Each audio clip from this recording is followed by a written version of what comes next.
Sejak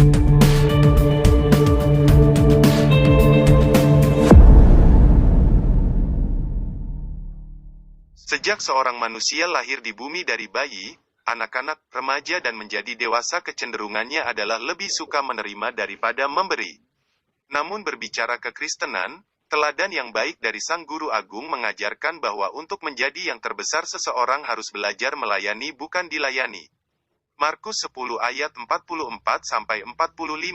Bahkan pemberian yang Yesus berikan tidak bisa diukur dengan materi atau uang sebesar apapun karena Tuhan Yesus memberikan lebih daripada itu. Ia memberikan nyawanya bagi setiap manusia agar manusia yang percaya kepadanya beroleh keselamatan.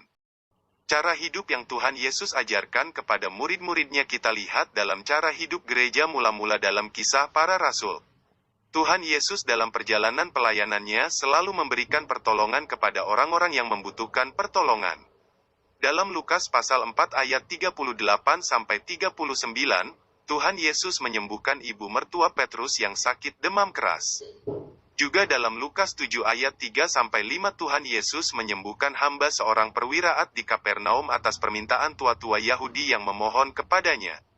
Rasul Paulus juga memiliki cara hidup seperti Tuhan Yesus. Dalam Kisah Rasul 20 ayat 33-35 Paulus mengutip perkataan Tuhan Yesus, "Dalam segala sesuatu telah kuberikan contoh kepada kamu, bahwa dengan bekerja demikian kita harus membantu orang-orang yang lemah dan harus mengingat perkataan Tuhan Yesus adalah lebih berbahagia memberi daripada menerima." Dalam Galatia 6 ayat 1 dan 2 lebih lanjut Rasul Paulus mengatakan agar orang percaya bertolong-tolongan dalam menanggung beban masalah karena dengan demikian setiap orang memenuhi hukum Kristus.